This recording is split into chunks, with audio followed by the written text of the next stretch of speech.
आरुजेन्दर्मोस्तु मंगलम सर्वमंगलमांगल्यं सर्वकल्याणकारकं प्रधानं सर्वधर्माणां जैनं जेतु शासनं कोटिशतं वाद्वशेव कोटो लक्षाणि चितिद्रिकानि चैवे पंचाशदस्तोषसंख्यमितच्युतं पंचपदं नमामि अर्हन्ते भाष्यत्तं गणहं देवे गन्त्यं सम्मं प्रणमामि वत्तिजित्तो सुदनामहो शीर्षा इच्छामन्ते सुतभक्ति गौदुच्चारचुवंगोवं पैनीय पावड़े परिमेश परमामियो पोगजुड़िया चे सुत्ते ते तुधम कायम रिंच कालमच्चेमी पूज्येमी वंदामी नमस्सामी दुख को कमक को बोलाओ सुगई गणम समाही मनम जिन मुषपति हो मज्जम नमोस्तु आपरानिक स्वाध्याय विलय श्रीमत आचार्य भक्ति गाओस्म करूँ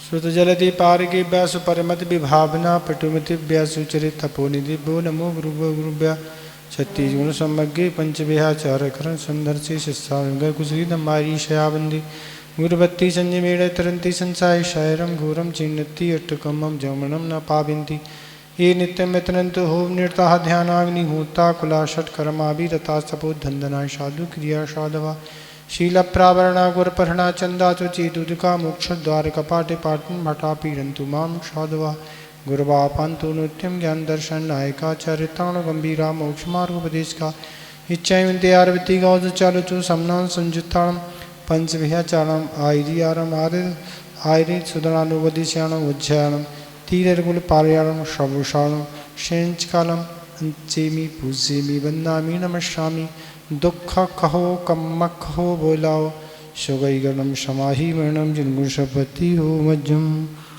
यस्य स्वयं स्वभावाप्ति रभावे कृष्ण कर्मिणा तस्मै संज्ञान रूपाय नमोस्तु परमात्मने। देवादिदेव खजाराट श्री आदिनाथ भगवान की, आचार्य श्री पूजपाल स्वामी महाराज की, आचार्य गुरुदेव श्री विद्यासागर महाराज की, मुनि श्री विमल सागर महाराज की, तीन कम नौकड़े महाराजों की।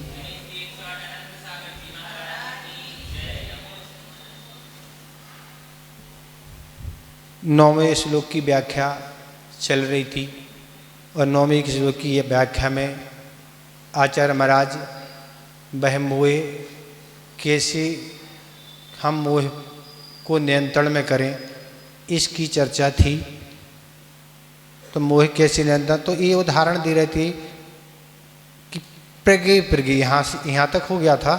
प्रगे पर वह पक्षीगण जो शाम को वृक्षों पर ठहर गए थे, जैसे ही सुबह होता है तो वह पक्षी क्या होते हैं, वहाँ प्रातःकाल होते होते कहाँ चले जाते हैं, सौ कार अपने अपने कार बस देशी दिक्षु यान्ति,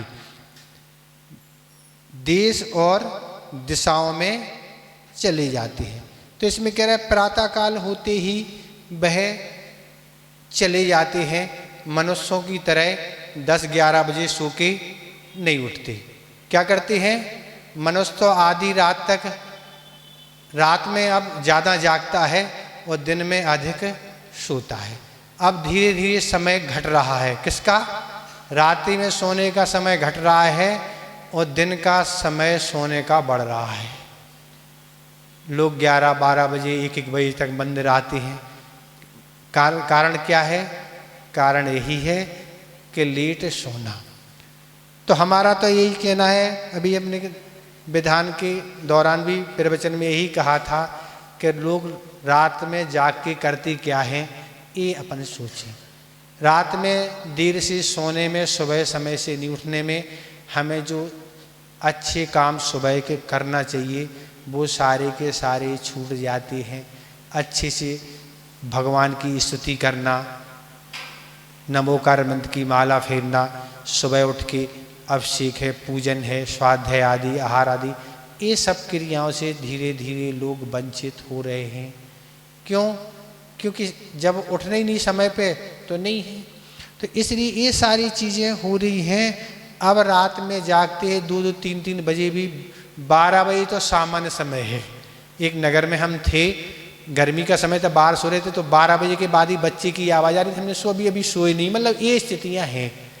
और आचार्यों का तो यही कथन है कि क्षयोसम, अगर किसी का भी प्रश्न था मतलब क्षयोसम कैसे बढ़े, तो क्षयोसम जो याद की परंपरा आचार्य कहती हैं, याद करने के लिए समय सबसे अच्छा सुबह का माना जाए, जब बिल्कुल शोर ना हो, जब एकाग्रता मन की बनती है, कोलाहल में मन की एकाग्रता नहीं बनती है।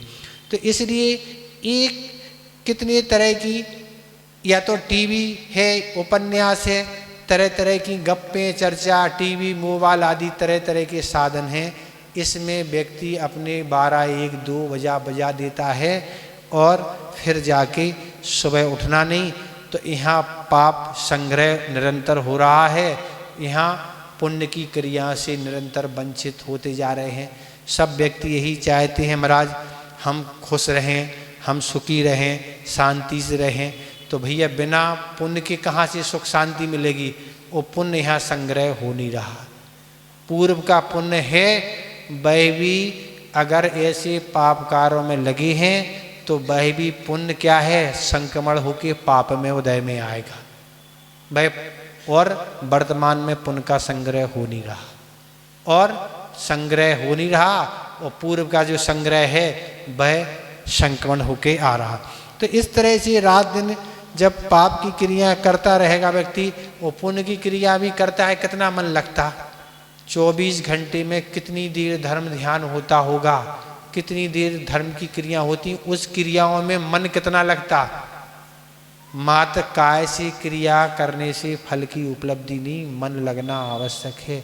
मन अगर नहीं टिक रहा है, दूसरी जगह टिक रहा है, तो क्या हो रहा, क्या नंबर मिलेंगे? तो मन को लगाना आवश्यक है। मन अगर नहीं लगेगा तो पुण्य का संचय नहीं हो सकेगा। तो इसलिए प्रातः काल होके वो तो चले जाते हैं, पर मनुष्य क्या है, समय से नहीं उठता है। अब इस दृष्टांत के मूल विषय पर अपन आ जाएं। ये आचार्य महाराज ने दृष्टांत क्यों दिया? तो आचार्य महाराज ने ये दृष्टांत इसलिए दिया कि जिस तरह शाम होते ही पक्षी वृक्षों पर ठहर जाते हैं और प्रातःकाल होते क्या है, अपने अपने देश और दिशाओं को चले जाते, ठीक ऐसी स्थिति मनुष्यों की है। कैसी मनुष्यों की स्थिति है कि चारों गतियों से एक परिवार में सदस्य आए हुए हैं। माता है, पिता है, पत्नी है, बहन भाई, जो भी संबंधित हैं वो सब चारों गतियों से आए हैं। कोई नरक गति से आया, कोई देव गति से आया, कोई मनुष्य गति से, कोई त्रियंच गति। ऐसे चारों गति से आके एक परिवार में जैसे वो वृक्ष पे ठहर गए, ऐसे हम आप सब आके एक परिवार में क्या हो गए, एकत्रित हो गए। अब जैसे जैसे अपनी आयु को वह पूर्ण करेंगे तो अपने अपने जैसे वो दिशाओं देशों को चले जाते हैं, इसी तरह अपनी अपनी जो आयु को जो बंद करेगा वो उस आयु को चला जाएगा। कौन कहाँ से आया था, पक्षी कौन दिशा से आए थे, कौन दिशा में जा रहा है, वो कोई निश्चित नहीं है कि जिस दिशा से आया था उसी दिशा में जाए। और ये है, अब नार की तो बन ही नहीं पाएगा, और देव भी नहीं बन पाएगा, मनुष्य और त्रियंश तो बन सकते। तो ये आचार्य महाराज जैसे मैं दृष्टांत घटा करेंगे, तुम मोह कर रहे हो।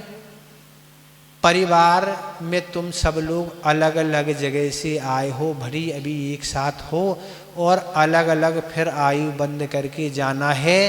कोई 50 वर्ष में जाएगा, कोई 60 वर्ष में जाएगा, कोई 10 में चला जाएगा, और कोई 70, 80, 90 वर्ष भी जी सकता है। तो सबकी अपनी आयु भी अलग अलग है। और अगर अकाल मरण नहीं होता है तो समय पे जाएंगे। अकाल मरण हो गया तो पहले चला गया, बेटा पहले चला गया, बाप अभी जीवित हैं, तो किसी की कोई गारंटी। तो आचार्य महाराज यही कहने वाले हैं कि तुम किससे अब मोह कर रहे हो? सब अलग अलग गतियों से आए हैं, सब अलग अलग गतियों को जाना है। जहाँ से तुम आए हो वहाँ भी तुम्हारा एक परिवार था, यहाँ आए हो यहाँ भी एक परिवार है, जहाँ जाओगे वहाँ एक परिवार है। ऐसे परिवार अनादिकाल से बन रहे हैं। केवल नारकियों का परिवार नहीं होता है, देवों का तो है ही, मनुष्यों का तो सबसे बड़ा परिवार होता, बाकी मनुष्य से बड़ा परिवार किसी का नहीं होता होगा शायद। तिरंचों का भी इतना बड़ा नहीं होता है, क्योंकि तिरंचों में रिश्तेदारी नहीं होती हो, यहाँ तो रिश्तेदारी भी हैं और भी सब संबंध हैं। तो इस तरह से आचार्य महाराज इस दृष्टांत से यही कहना रहे हैं कि तुम मोह कर रहे हो। किससे मोह करोगे? अनादिकाल से तुमने कितने परिवार बना लिए और भी आगे कितने तुम्हें परिवार बनाना है तो बनाते चले जाओ, इसकी कोई हद नहीं है। इसका कोई अपन बताएं कि इतने कोई निश्चित नहीं है। कब तक? अगर एक परिवार में शामिल होना है तो सिद्धों के परिवार में शामिल हो जाओ, बस उस परिवार से कहीं जाना फिर नहीं होगा। सामान्य रहेगा, वहाँ मोह की कोई परिणति नहीं रहेगी, क्योंकि मोह समाप्त हो जाए। तो यह दृष्टांत आचार्य महाराज यही देने वाले हैं। इसमें बहुत व्यापकता है। इस श्लोक पे कितना ही चिंतन आप कर सकते, बहुत अच्छा श्लोक है। वो मोह को नियंत्रण करने के लिए यह श्लोक दिया है कि सोचो हमने अनादिकाल से कितने परिवार बना लिए और बनाते चले जा रहे हैं, और हम अपने आप को अच्छा मान रहे हैं, हम अपने आप को सुखी मान रहे हैं, पर ऐसी कोई। इस तरह से तिरंचों का उदाहरण देके ये उन्होंने दर्शाया है कि इस तरह एक परिवार बन गया है। अब अपन को खुशी हो रही उस परिवार में। खुशी कब होती है? जब एक दूसरे के व्यवहार अच्छे होते हैं, बर्ताव अच्छा होता है। और अगर विपरीतता है तो 63 है तो ठीक है, और 36 है तो क्या है? फिर तो सुबह से चालू हो जाती है और दिन भर भी होती रहे तो पता ही नहीं, शाम को भी होती रहे, और कितने दिन बोल चाल नहीं रहे, मुहिम भी नहीं देखना चाहें। तो ये सब कसाय की परिणतियाँ हैं।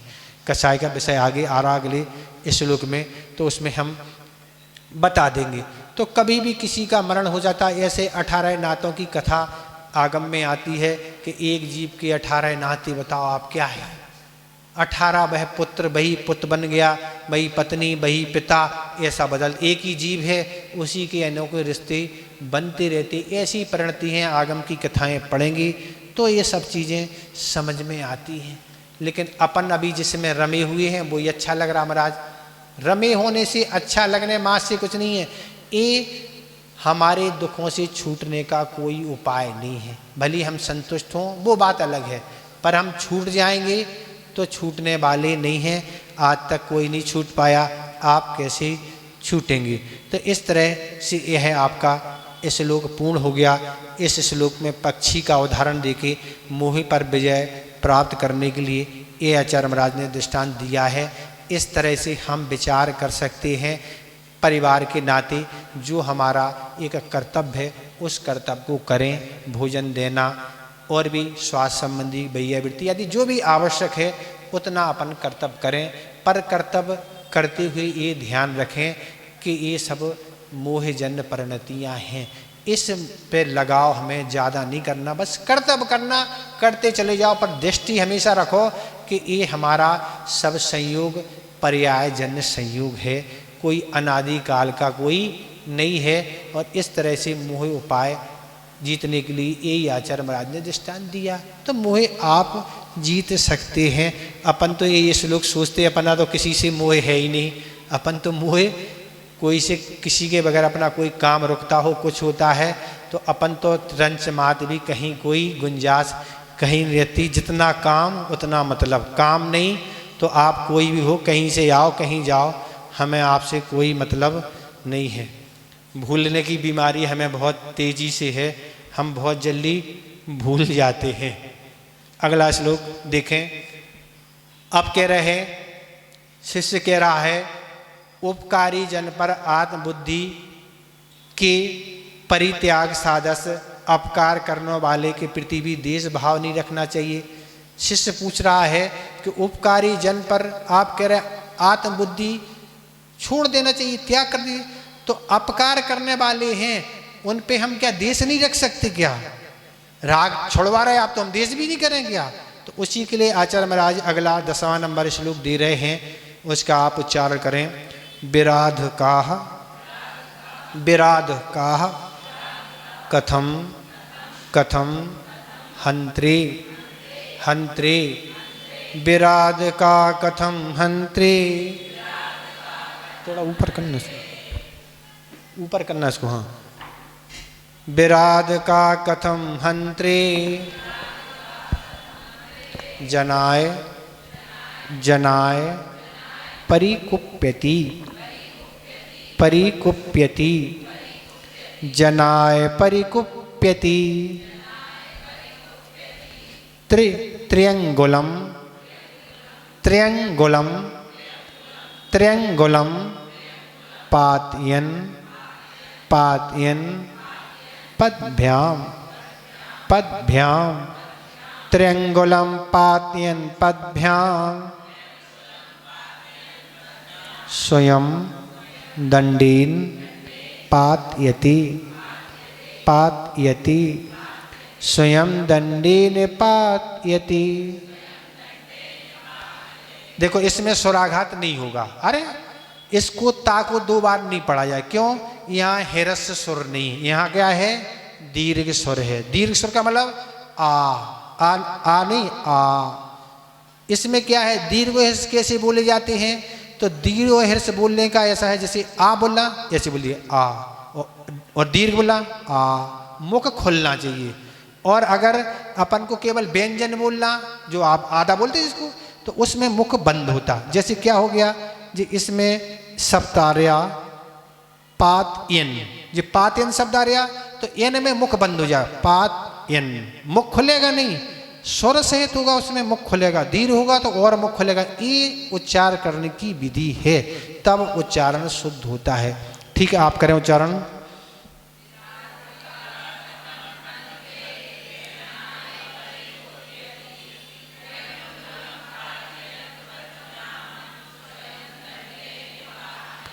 ठीक हो रहा उच्चारण?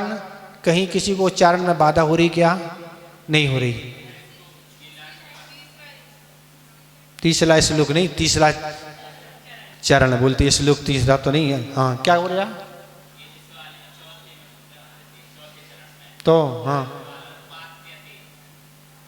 पात, हाँ तैती नहीं बोले, स्वराघात नहीं करना, वही तो हम बता रहे हैं ना।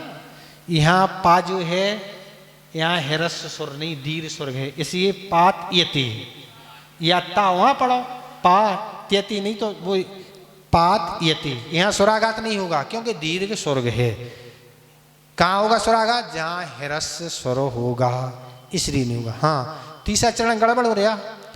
त्र्यंगुलम त्र्यंगुलम पातयन पातयन पद्भ्याम पद्भ्याम त्र्यंगुलम पातयन पद्भ्याम। ठीक हो गया तीसरा चरण। और कोई पहला दूसरा चौथा चरण ठीक है? यहाँ कोई दिक्कत तो नहीं है? बहुत अच्छा श्लोक है और हर व्यक्ति इस क्रिया से लगभग ग्रसित है। इसमें क्रोध का वर्णन है।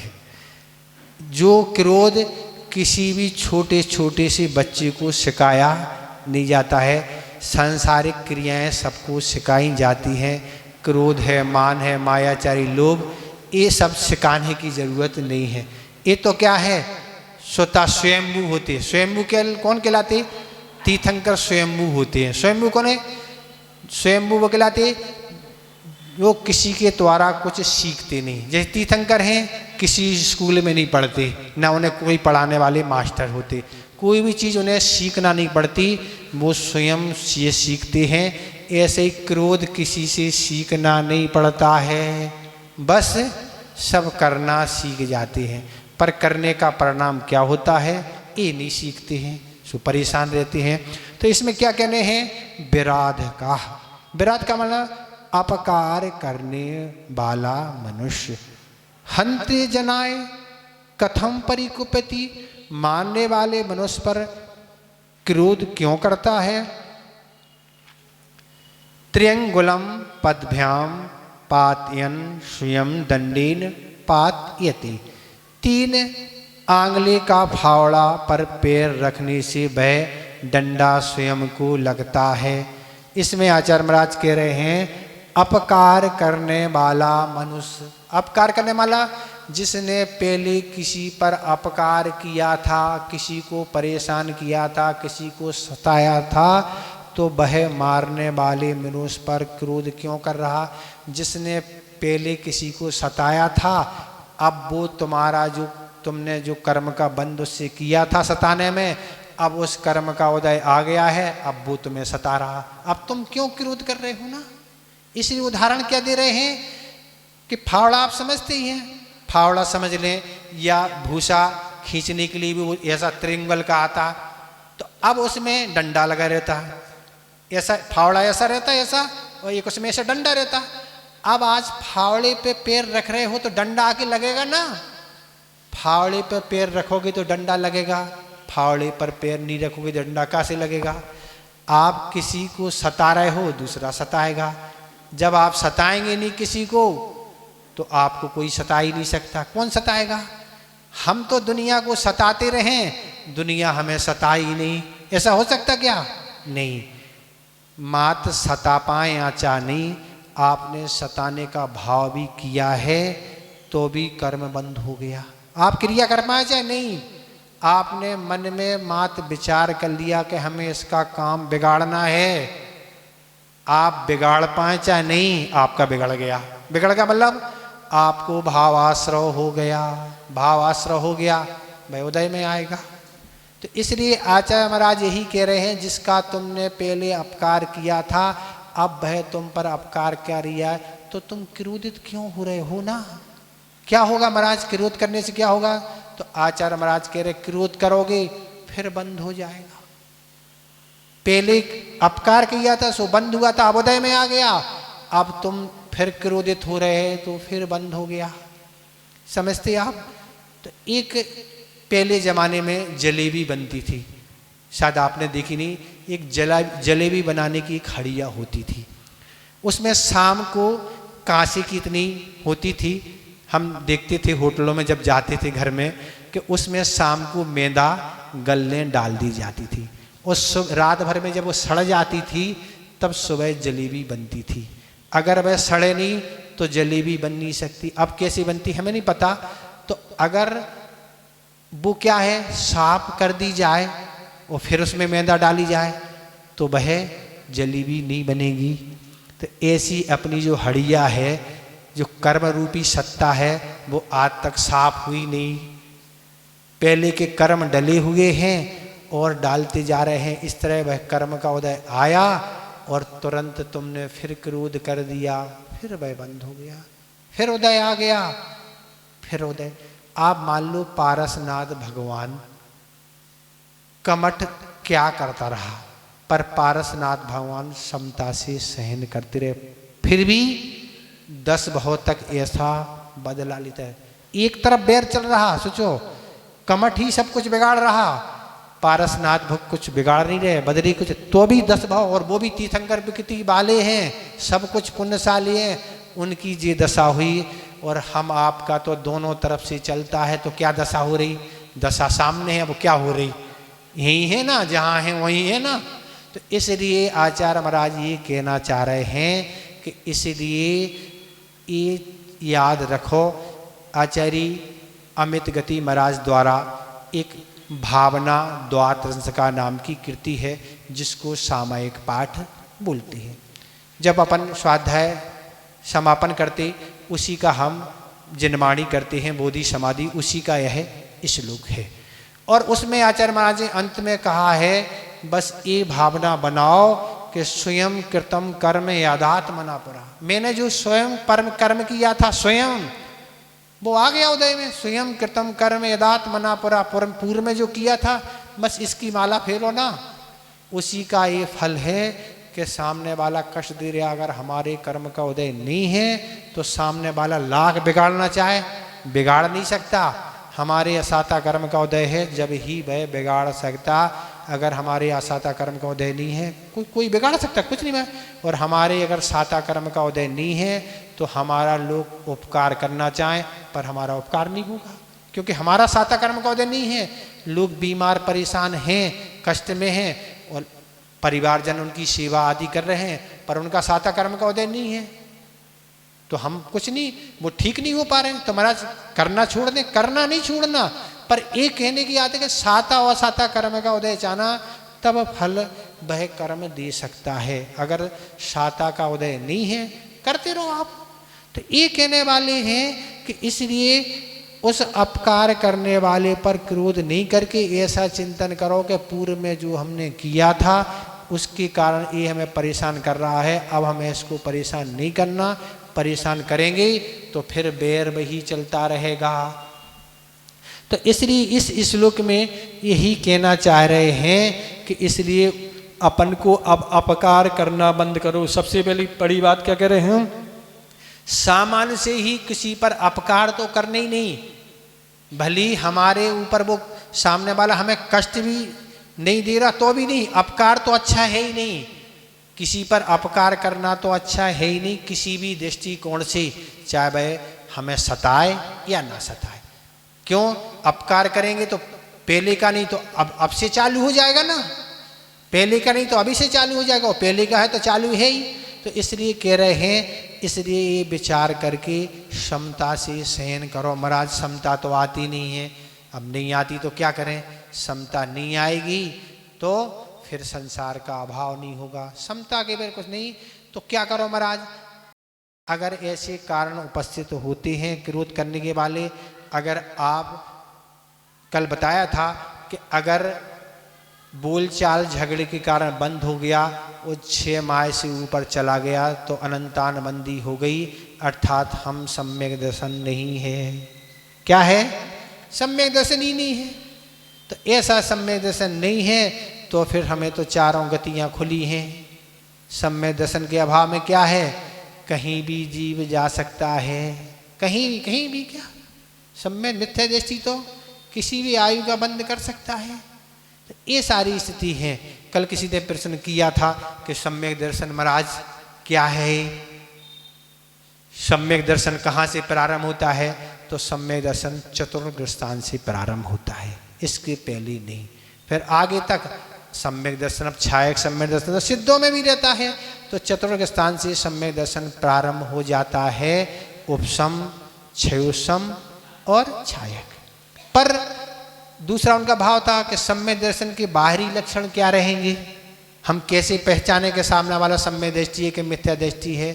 तो देखो सामान्य से तो हम सम्यक दृष्टि का पता नहीं कर सकते, पर ये बाहरी लक्षण 4 देखने में मिलेंगे। जो भी सम्यक दृष्टि होगा उसमें 4 लक्षण जरूर पाए जाएंगे। कौन से, सबसे पहला एक होता है प्रसम। प्रसम अर्थात रागादि की तीव्रता का अभाव, तीव्र राग नहीं पाया जाएगा। जो अभी मिथ्या दृष्टि का राग था, सम्यक दर्शन होने में राग की मात्रा कम हो जाएगी, अनंतानबंदी जन राग नहीं रहेगा, चाहे पर पदार्थ हो और चाहे व्यक्ति हो, तब तो सम्यक दृष्टि होगी ना, अनंतानबंदी जन नहीं रहेगा। ये प्रसम रागी, प्रसम का मतलब कसायों का उफान कम हो जाना। अभी जो उफान था मिथ्या दृष्टि का, वह उफान अब कम हो गया, उतनी तीव्रता नहीं है। दूसरे नंबर पर क्या है, संवेग। संवेग का अर्थ क्या है, संवेग का अर्थ ये है कि संसार से भय बना रहना। क्या भय बना रहना, इस संसार से भय भी तो ना, मतलब संसार बड़ा दुखदाई है, शारीरिक मानसिक अनेक प्रकार के इस संसार में दुख हैं। संसार शरीर भोगों से हमेशा वह विरक्त रहेगा तभी तो बैराग होगा, संसार से विरक्त रहेगा तभी बैराग होगा, और शरीर से भी और भोगों से भी। तो इस तरह बार बार ऐसा हमें जन्म मरण करना पड़ता है संसार में। तो ऐसे शरीर यह रोगों का घर है, कब नष्ट हो जाए, ऐसा उसी संवेग रहेगा संसार से भाई। तो सम्यक दर्शन ये बाहरी लक्षण समझ में आएंगे, जो सम्यक दृष्टि के बाहरी लक्षण होना चाहिए। प्रसमाला कसायों का उद्रेक कम, राग आदि संवेग। दूसरा संवेग, संसार से। तीसरे नंबर का अनुकंपा, जीवों पर दया भाव।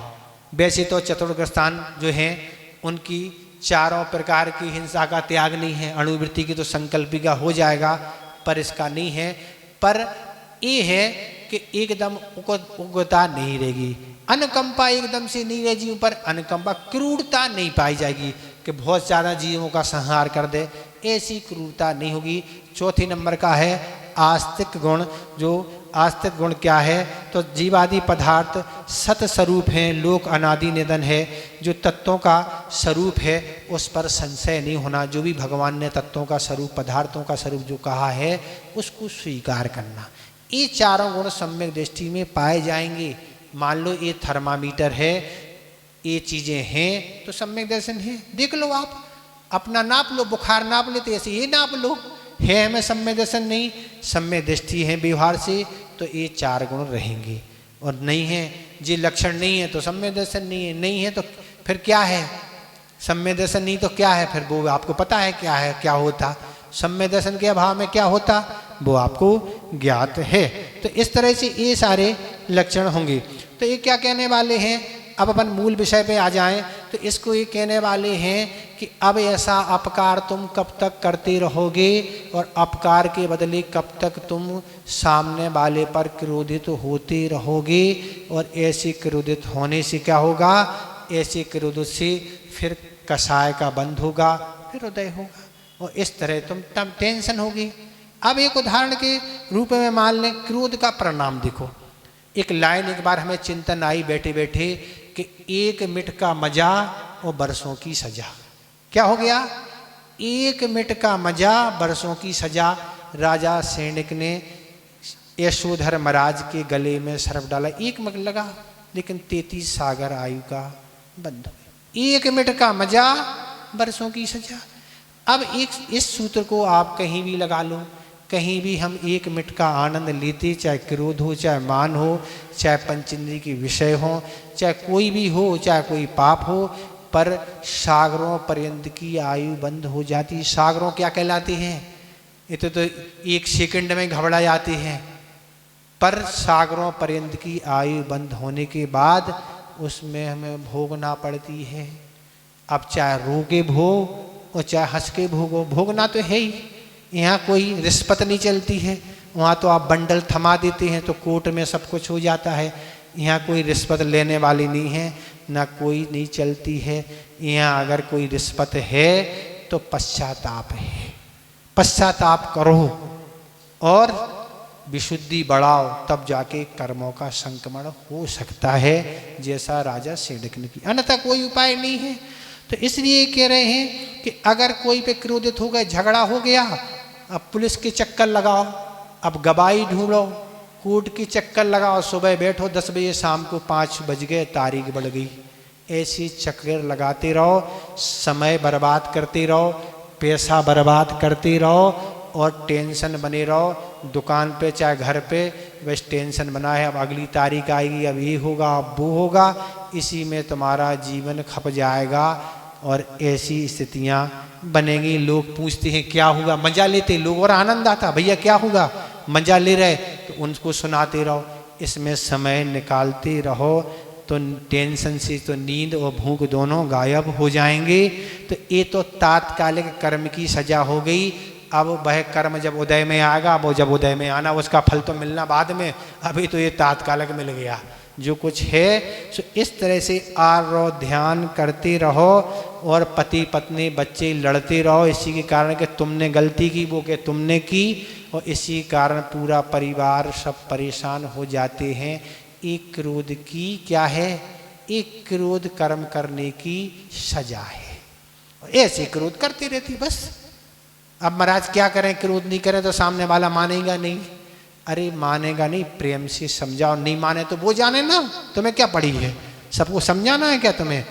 महाराज वो काम बिगाड़ दे, बिगाड़ना ना, बिगाड़ने दो। तो एक दृष्टांत सुन लो आप, अच्छा है दृष्टांत, बहुत अच्छा समझ में आ जाएगा विषय आपको। एक किसान था और वह खेती किसानी करता था और कुछ समय व्यतीत हुआ, उसका विवाह हो गया। विवाह होने के से उसको एक अच्छी सुशील सभ्य पत्नी प्राप्त हुई, बहुत नम्र अच्छी थी। पर क्रोध किसान जो था बहुत क्रोधी स्वभाव वाला था, बहुत क्रोध आता था। जब भी कभी कोई भी बात आए और वह हर किसी से झगड़ जाता था, किसी की भी मारपीट कर देता था। मोहल्ले आदि में कहीं अड़ोस पड़ोस में उसके झगड़े होते रहते थे। पर जब पत्नी घर में आई, वो पत्नी को बड़ी दया आती थी कि आए दिन इसकी एक ही काम है झगड़ा, और लोग हमें सुनाते रहते हैं, बाद में ये तो चले जाते हैं और लोग हमें सुनाते हैं, और हमें भी इनकी बेइज्जती सहन नहीं होती, लोग बेइज्जती करते हैं। तो पत्नी उसको हमेशा समझाती थी कि अपन क्रोध ना करें तो अच्छा रहेगा, अपना जीवन अच्छा रहेगा। तो वो उसकी पिटाई कर देता था। अब वो तो नहीं थी, नई नई पत्नी थी, बहुत बार एक आध दो महीने पिटते पिटते हो गए। अब वो कहे क्या करे, अब उसने तो मौन ही ले लिया कि हमें तो अब तुम्हें समझाना नहीं, ना बोलना है, तुम्हें जो करना सो करो। अब वह किसान सुबह खेत पर चला जाता था और यह सुबह से भोजन बनाती थी, और जब भोजन तैयार हो जाता था लगभग, तो वह लेके खेत पर भोजन दे के आ जाती थी। और वह तो मौन भोजन रखा और वापस आती। पर किसान बहुत दिन से देख रहा था, इसने तो अब टोकना ही बंद कर दिया, और उसके किसान के हाथ में बहुत खुजली मस्ती थी। बहुत दिन हो गए ना, किसी पर पड़ा ही नहीं अभी। और किसान ऐसा सोचता रहता था कि ये तो भोजन रखती और चली जाती, उसका यही काम था। अब वह चली जाती थी। अब एक दिन वह किसान ने सोचा बहुत दिन हो गए, कुछ हुए ही नहीं, तो आज किसान ने क्या किया, वो हल से खेती कर रहा था, तो एक हल उसने बैल लगा दिया पूरब में, एक पश्चिम में लगा दिया। अब तो आगे टोकी ना जी, और जैसे उसने लगा दिया, वह तो अच्छे से हल चला रहा था। वह जैसे ही भोजन लेके आ रही थी, और भोजन लेके उसने दूर से देखा, और वो तो हंस पड़ी। उसने मुख में हाथ लगाया, खूब हंस रही थी। इसकी तो बुद्धि मारेगी। क्या बुद्धि मारेगी, ऐसी खेती होगी ना, एक पूरब में लगा एक पश्चिम में, कहाँ चलेगा हल। और वह हंसती हुई चुपचाप आई, उसने भोजन रखा और चली गई। किसान देखता रहेगा क्या होगा, इसने आज गलती देखी फिर भी इसने कुछ कहा ही नहीं।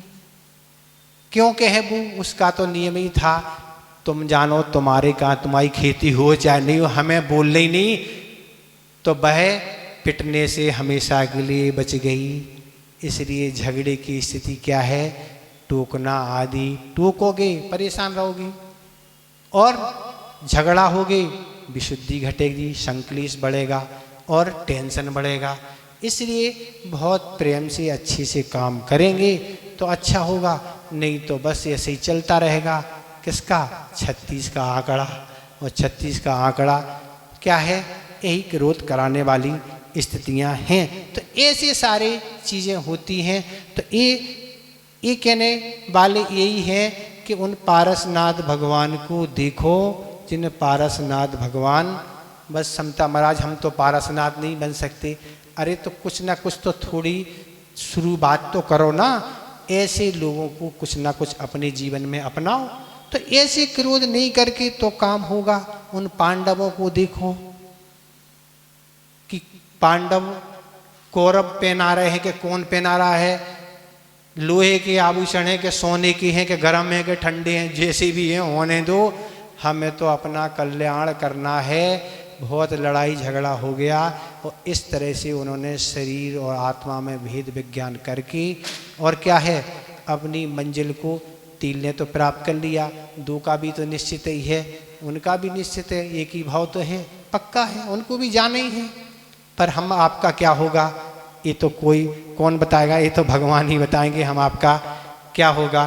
तो हम आपको भी वैसे ही करना पड़ेगा, तब ही उपाय होगा। तो इसलिए यही कह रहे हैं कि अपकार बनना बंद करो, उस पर क्रोध नहीं करके अपने क्या करो, चिंतन करो। किस पर चिंतन करो, अपने कर्मों पर। हमने पूर्व में सताया था, उसका फल है, अब हमें किसी को नहीं सता के अब तो सबका उपकार करना है।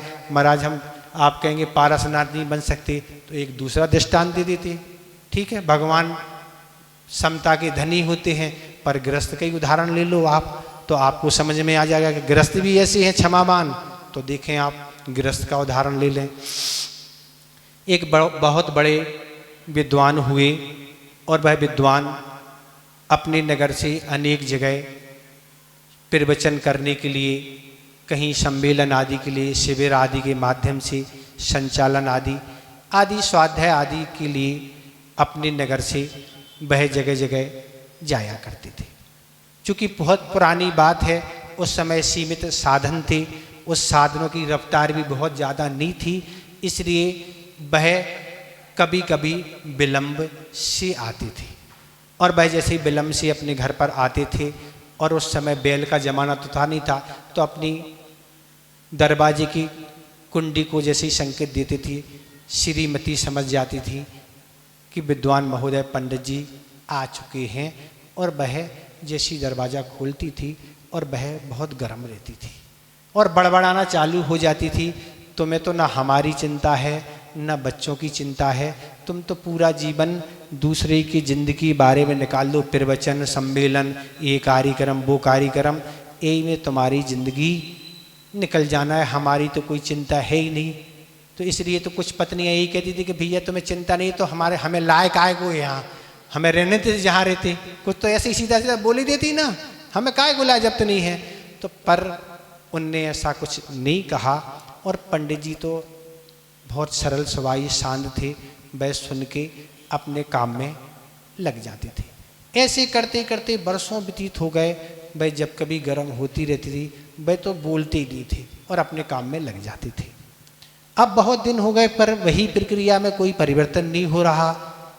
एक दिन प्रतिदिन की भांति उस दिन भी वह बाहर गए हुए थे और वह फिर लेट आए, और पंडितानी महोदय तो पूरी तैयारी से ही थी, और जैसे ही पंडित ने संकेत दिया साकर का, उनने दरवाज़ा खोल के और देखा पंडित जी ही हैं, और सर्दी का समय था, सीधा घड़ा में पानी ठंडा रखा था और सीधा का सीधा पंडित जी पर उड़ेल दिया।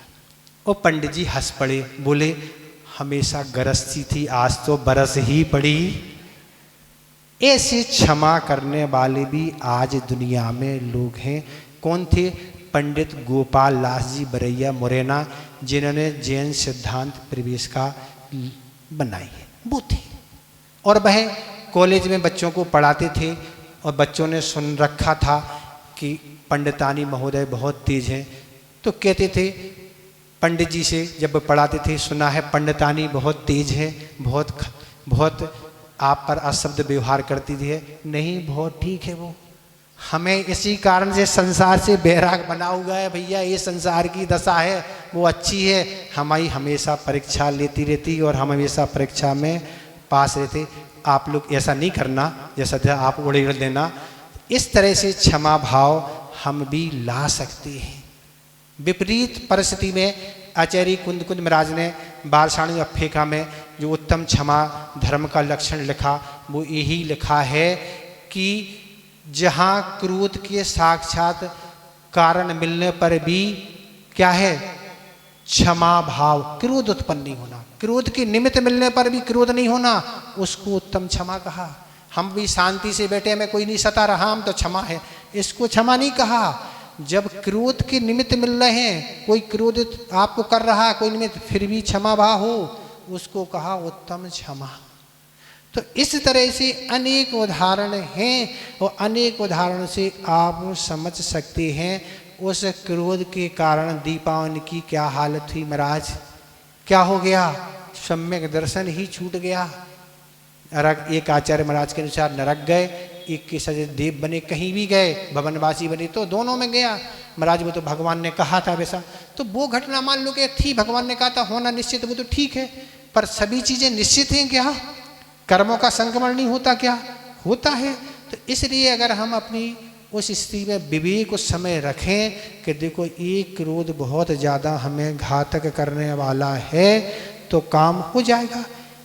एक व्यक्ति थे, बहुत अपार धन था, उनकी फैक्ट्रियाँ चलती थी, उनके मैनेजर ने कुछ गड़बड़ी कर दी और उनने उसको निकाल दिया डांट कर करके। और उसने कहा अब हम तुम्हें बताएंगे। उसने ऐसा छापा लगवाया, ऐसा छापा पड़वाया कि दरिद्रता आ गई। ऐसी देश होता है, तात्कालिक तो क्रोध आप कर लेते हैं, लेकिन सामने वाला वक्त का इंतजार करता है कि हम जब बलवान होंगे तब तुम्हें हम बताएंगे। चक्रवर्ती ने क्या किया, उसने रसोईया ने गरम गरम खीर तो परोस दी और इनने उस पर भी उछाल दी, पर उसने क्या कर दिया, नरक भेज दिया। ऐसी स्थितियां होती, तात्कालिक क्रोध अच्छा लगता है, पर सामने वाला कहता हम जब बलवान होंगे इसको बदला लेंगे तब हम तुम्हें बताएंगे। तो इस चीज को अपन अगर आगम की इन कथाओं का अवलोकन करें कि आगम में इतनी सारी कथाएं हैं, उन कथाओं में क्रोध करने वाले की क्या सारी स्थितियां घटित होती हैं, कैसे कैसे कष्ट उनको उठाना पड़ते हैं। तो इस तरह से एक और उदाहरण है कि एक व्यक्ति थे, वह उनके यहाँ भी ऐसे ही मैनेजर था और वह उसको निकाल दिया, उसने गड़बड़ कर दिया, वह भी दूसरी जगह चले गए, उसका ट्रांसफ़र भी दूसरी जगह हो गया, उसने भी ऐसे ही कर दिया। ऐसा परेशान उसने किया, ऐसे छापे पड़वाए कि उनकी अकल ठिकाने आ गई। तो इस तरह से सारी स्थितियां होती हैं। इसलिए आचार्य महाराज कह रहे हैं कि इसलिए अपन को क्रोध आदि नहीं करना है। अब आपसी व्यवस्था हो जाती है, लोग कहते महाराज हमारा किसी से झगड़ा हो गया, हम तो बोल रहे हैं पर सामने वाला नहीं बोलता, तो अपन ने अपनी कसाई निकाल दी। अपन सामने वाले के प्रति कोई क्रोध भाव नहीं करें, देश भाव नहीं रखें। भैया हमारा तो आपसे क्षमा भाव है और प्रेम भाव है, हम उसके मन वचन काया से किसी उसी प्रति बुरा व्यवहार नहीं करें। अब सामने वाला अगर रखता है तो वो जाने, उसकी अनंतन मंदी, हमारी तरफ से बेर समाप्त, हम आपका कुछ भी नहीं बिगाड़ेंगे। ये तो ठीक है, पर 6 महीने से ऊपर चला गया, बस हो गया, फिर क्या है, कुछ है ही नहीं।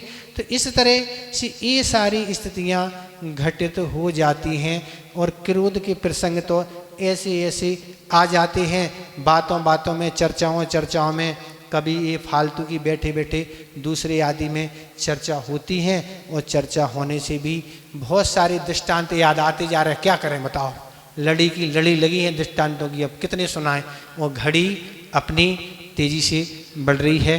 तो इस तरह से एक दृष्टांत और देखें आप। एक राजा था, उस राजे का विवाह हुआ और विवाह संपन्न होने के बाद उसके यहाँ एक पुत्र उत्पन्न हुआ और पुत्र उत्पन्न होने के बाद एक राजा उससे युद्ध करना चाहता था। और जैसे ही उसको ज्ञात हुआ कि राजा युद्ध हमसे करना चाहता है, वह स्वयं अपनी सेना को लेके वह राजा उस राजा के पास युद्ध करने चला गया और उसने युद्ध किया राजा से, और राजा से युद्ध करने में अनेकों वर्ष उसको व्यतीत हो गए। और जब वह राजा को पराजित करके अपने घर पर जैसे ही उसने प्रवेश किया और उसने देखा कि हमारी रानी एक पर पुरुष के साथ विश्राम कर रही है, बहुत क्रोधित होकर राजा ने अपने म्यान से तलवार निकाली और यही विचार किया कि दोनों को समाप्त कर दिया जाए। हमारी रानी की ये हालत, इतना ऐसा बर्ताव। पर थोड़ा देर उसने धैर्य बंधाया, विवेक रखा, पीछे हटा, उस म्यान में अपनी तलवार को डाला, आखिर पूछ तो लें आखिर है कौन। तब रानी से पूछा, कौन है ये? राजन, आपका ही पुत्र है। जब आप युद्ध करने गए थे, जब उसने जन्म दिया था, युद्ध करते करते 20 वर्ष हो गए आपको, इतना बड़ा हो गया। तब राजा को अपनी गलती पर पश्चाताप हुआ, मैं कितना बड़ा अनर्थ कर रहा था, मेरा जो दुनिया में यश था सारा नष्ट हो जाता, लोग क्या कहते, हम भी सब कुछ गमा बैठते। तो क्रोध में व्यक्ति ऐसे अंधे होके ऐसे कार्य कर जाते हैं जो क्या होता है, जीवन भर पछताना पड़ता है। इसलिए अपने क्रोध को अच्छे से समझाओ। हम तो आपसे यही कहते, आचार्य महाराज ने तो एक ही बात शुरू में कही थी कि अगर सामने वाला गलती कर रहा है, हम उस पर नाराज हो रहे हैं, तो हम गलती ही तो कर रहे हैं ना, हम अपने को होशियार मान रहे हैं। सामने वाला गलती बच्चा मान लो बच्चा कर रहा, हम उस पर क्रोधित हो रहे हैं, हम अपने को बहुत अच्छा मान रहे हैं। हम भी तो गलती कर रहे हैं ना, वह तो बच्चा है, आप बड़े हैं। आप अपना बचपना याद करो ना, अपने माँ बाप से पूछो कि हमारी बचपन में क्या स्थिति थी, हम कैसी हमारी नादानी थी, आपको ख्याल आ जाएगा ना, आप सब गलती करना भूल जाएंगे। तो ऐसी सब चीज़ों को देख के इस क्रोध को नियंत्रण किया जा सकता है, अन्यथा कोई उपाय नहीं है। क्रोध के परिणाम अनेकों दृष्टांत आ रहे हैं, पर उन दृष्टांतों को आगे वाली कड़ी में हम जोड़ेंगे। अभी तो एक आध शंका और दूर कर लें लोगों की। यही कल 7 भयों के बारे में बताया था, लोगों को ये टेंशन रहता कि हम 40 में चले जाएंगे, कोई कहता 30 में, कोई के 50 में। ऐसी बहुत सारी धारणाएं हैं। कोई ज्योतिषी ने बता दिया, कोई किसी ने बता दिया। कोई केवल ज्ञानी नहीं है, ना ज्योतिषी ना कोई, जो हम उनकी बात पर कोई श्रद्धा न करें। आयु की उदीर्णा से कभी भी मरण हो सकता है, ये तो ठीक है। उदीर्णा के अनेक कारण होते हैं। भय करने से भी कर्मों की उदीर्णा होती है। अगर हमारे अंदर ऐसा भय बैठा है कि हम 40 में चले जाएंगे, हो सकता कर्मों की उदीर्णा हो। जाना 60 में है पर 40 में चले जाएंगे। भय उत्पन्न ना करें। उन जो भी उदीर्णा के कारण हैं, एक्सीडेंट आदि हैं, उन कारणों से बचें। ऐसे वाहनों आदि का इस्तेमाल नहीं करें, ऐसी सावधानी रखें। तो ऐसे अनेक कारण हो सकते हैं जो उनके कारण भय है। और संकलेश करने से भी आयु कर्म की उदीर्णा होती है। हम किसी बात को ज़्यादा संकलेशित हो गए, टेंशन हो गए, तो हम तो यही कहते टेंशन कोई शंका का कोई समाधान नहीं है। टेंशन कोई समस्या का समाधान है? कोई समाधान नहीं। टेंशन करने से कोई समाधान नहीं होती। समाधान ढूंढो। अगर आप पर कोई विपत्ति आपत्ति आई है, तो जो आप अगर निर्णय लेने में क्षमता नहीं है, तो अच्छे लोगों से पूछो कि ये हमारा टेंशन कैसे दूर है। टेंशन करने से कोई समाधान दूर नहीं होगा और उस कर्मों की उदीर्णा होगी। तो इस तरह से जल से भी आचार्यों ने आयु कर्म की उदीर्णा मानी है। जल में भी मरण हो जाए, स्नाद आदि तैर के नहीं जानते। इस तरह भावुकता में कुछ कूद जाते हैं, विष भक्षण से भी हो जाते हैं, वेदना के कारण भी पीड़ा हो जाती है शरीर में वेदना से। तो आज अटैक आदि तो सामान से आते हैं, कब कौन सोते ही रहते जाते हैं पता नहीं। ये तो अटैक का कारण एक ही है। आयुर्वेदिक के अनुसार अटैक का कारण ये है जब लीवर पूर्ण रूप से काम नहीं करता है। जो हम चिकने पदार्थ भोजन में लेते हैं, वह उससे जो वसा है वह लीवर कमज़ोर होने के कारण उस वसा को नहीं पचा पाता है। तो हमारी जो हृदय में जो रक्त भेजने वाली और वापस लाने वाली जो नलियां होती हैं, उनमें वसा भरता चला जाता है, जिससे रुधिर को ले जाने और आने में बहुत अवसा होती है और हृदय को बहुत दबाव पड़ता है। बहुत क्यों, जगह ही नहीं है लाने और ले जाने की। इस तरह फिर जब दबाव पड़ता है तो अटैक आ जाता है। अटैक आ जाए तो कोई तो उसकी दवा करा लेता है, कोई पूर्ण रूप से चला जाता है। तो इसलिए अपनी पाचन शक्ति आदि के कारण जितनी हमारी चर्बी आदि जो चिकनाई पचती है उतना ही उपयोग करें, अन्यथा ज़्यादा उपयोग करेंगे तो वह अटैक आएगा। तो इस तरह से अब ये विषय हो गया पूरा और विषय भी है, तो अब आगे देखेंगे। अभी तो आपको एक संस्मरण सुनाना, सुन लें।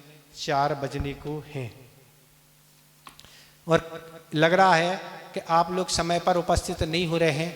कुछ समय का क्लास बढ़ा दें, कुछ समय 3 बजे से आगे बढ़ा दें। सभी लोग समय पर उपस्थित नहीं हो पा रहे हैं, तो अपन 3:15 से 4 तक कर दे रहे हैं या 3:30 से 4 कर दे रहे हैं। मतलब लेट के लिए ऐसा है, उनको मतलब लेट आनी है, मतलब बाकी जगह तो समय पे पहुंचते हैं, यहीं लेट आते हैं। ठीक है, जैसा आप समझे। हमारा करना तो संकित है, क्योंकि हम तो समय पे आ जाते हैं। हम 1-2 मिनट लेट होते, जैसी क्लास छूटती, हमारे 2 से 3 का स्वाध्याय का समय है तो हम आ जाते, पर सभी लोग समय पर नहीं आते, फिर अधूरे विषय से रह जाते। कोई को उच्चारण नहीं बनता, कोई को कुछ नहीं बनता, टहलते टहलते आराम से आते रहते हैं। तो ऐसी स्थितियाँ बनती हैं। बाकी समय तो समय पे पहुँचते हैं, क्योंकि गेट बंद हो जाएगा वहाँ, पर यहाँ तो नहीं आ पाती हैं। यही समय ठीक है, आप आएँ, आप समझें। आचार्य महाराज का संस्मरण देखें। आचार्य महाराज का 1995 का चतुर्मास कुंडलपुर क्षेत्र पर हो रहा था और प्रति वर्ष की भांति इस वर्ष भी 10 लक्षण पर जो भी लोग आते थे 10 दिन के लिए, बड़े बड़े उद्योगपति और जगह जगह से वे सभी इस चतुर्मास 10 लक्षण पर पधारे थे। सभी को उम्मीद रहती है कि हमारे यहाँ आहार तो निश्चित होगा, पर सभी लोग उम्मीद बनाते हैं किस क्या हो नहीं हो ये तो नहीं कहा जा सकता। एक विद्वान महोदय भी उस लाइन में थे और प्रतिदिन इंतजार कर रहे थे। पहला दिन निकाल गया, दूसरा, तीसरा, ऐसे निकलते निकलते 10 दिन निकल गए। प्रति बस आहार होता था, पर इस दिन 10 दिन निकलने के बाद भी आहार आचार्य महाराज का नहीं हुआ। अब सोचा कल जाना है, कल और लगा लें, शायद कल हो जाए, तो कल भी नहीं हुआ। अगले दिन सोचा अब और होगा, तो ऐसे अगले दिन नहीं हुए, ऐसे 12 दिन हो गए। 12 दिन में आहार नहीं हुए। अब तो आज जाना ही है और सामान सारा बांध बूंद के आचार्य महाराज के पास नमोस्तु बोलने गए। आचार्य महाराज नमोस्तु, आज हम जा रहे हैं। आचार्य महाराज कहने लगे कि इस वर्ष तुम्हारा पर्व कैसा रहा? ठीक रहा आचार्य जी। आचार्य जी कहते इस बार हम तुम्हारे यहाँ आहार करने नहीं आए। तो पर्व ठीक ही रहा, अच्छा नहीं रहा। आचार्य महाराज बहुत उम्मीद के साथ हम आते हैं कि आपका पड़घान करके आहार दें, पर जब आहार नहीं होता है तो मन चुस्त सा रहता है, बहुत बेचैनी होती है अंदर से, क्या करें। आचार्य श्री कहते हैं तुम जैसे विद्वान लोग भी अगर ऐसी बात करोगे तो जो बाहर से अनेक लोग आते हैं चतुर्मास में, आसाम, नागालैंड, कोई कैलकटा, दिल्ली, बम्बई से, आप तो बीच में कभी भी एक आध बार आ जाते हैं, पर वो तो वर्ष में एक बार ही आते हैं और आपका तो बीच में कभी कभी हो जाता है, इसलिए ज़्यादा विकल्प नहीं करना। वो कहते आचार्य महाराज आपने हमारी जो भी संकलेश की परिणति थी उसको दूर कर दिया, अब आज हम जा रहे हैं। वह वापस अपने नगर चले गए। आचार्य महाराज का बिहार वहाँ से गिरनार की ओर हो गया और बिहार करते करते आचार्य महाराज यहाँ नेमावर के आसपास पहुँचे थे। उनको जानकारी लगी कि आचार्य महाराज वहाँ पहुँचे हैं और वह व्यक्ति अपने नगर से पुनः आए और सोचा कि आहार आज मिल जाएगा, क्योंकि चौका तो नहीं लगाया और जिसका चौका लगा था उसके यहाँ पड़घाने के लिए खड़े हो गए। और खड़े होने के आचार्य महाराज जैसे निकले, वह आचार्य महाराज उनके सामने आके खड़े हो गए।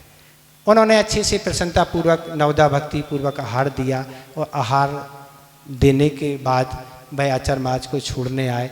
बहुत प्रसन्न थे और प्रसन्न करके नमोस्तु कर रहे थे। आचार्य महाराज ने कहा अब तो पिछला हिसाब चुकता हो गया ना, अब कोई बकाया तो नहीं है?